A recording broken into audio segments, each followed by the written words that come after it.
తమిళనాడు రాజకీయాల్లో మరోసారి సినీ నటి త్రిష పేరు హాట్ టాపిక్ గా మారింది. సీఎం విజయ్ ఎన్నికల ప్రచారం ప్రారంభమైనప్పటి నుంచి విజయ్ త్రిషల మధ్య సోషల్ మీడియాలో అనేక ఊహాగానాలు గుసగుసలు వినిపిస్తున్నాయి. ఈ నేపథ్యంలో తాజాగా డీఎంకే నేత ఉప ముఖ్యమంత్రి ఉదయనిధి స్టాలిన్ చేసిన వ్యాఖ్యలు తీవ్ర వివాదానికి దారితీశాయి.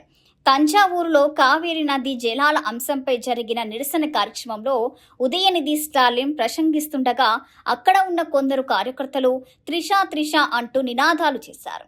ఈ సందర్భంగా ఉదయనిధి స్పందించిన తీరు, ఆయన చేసిన వ్యాఖ్యలు డబుల్ మీనింగ్ ఉన్నట్లుగా ఉన్నాయని విమర్శలు వెల్లువెత్తుతున్నాయి. అయితే ఈ ఆరోపణలు ఉదయనిధి స్టాలిన్ ఖండిస్తూ తాను చేసిన వ్యాఖ్యలు త్రిషను ఉద్దేశించి కావని, కావేరీ నది అంశాన్నే ప్రస్తావించాలని వివరణ ఇచ్చే ప్రయత్నం చేశారు. మరోవైపు టీవీకే పార్టీ మాత్రం ఉదయనిధి వ్యాఖ్యలపై తీవ్ర ఆగ్రహం వ్యక్తం చేసింది. ఒక మహిళ గురించి ఇలాంటి వ్యాఖ్యలు చేయడం అత్యంత అభ్యంతరకరమని మండిపట్టింది.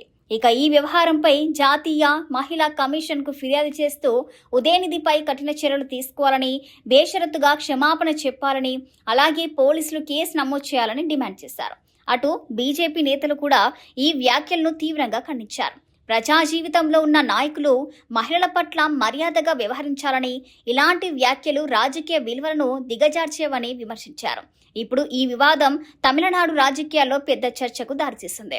ఉదయనిధి స్టాలిన్ వివరణతో ఈ వివాదం ముగుస్తుందా లేక మరింత రాజకీయ చర్చకు దారితీస్తుందా అనేది వేచి చూడాల్సిందే.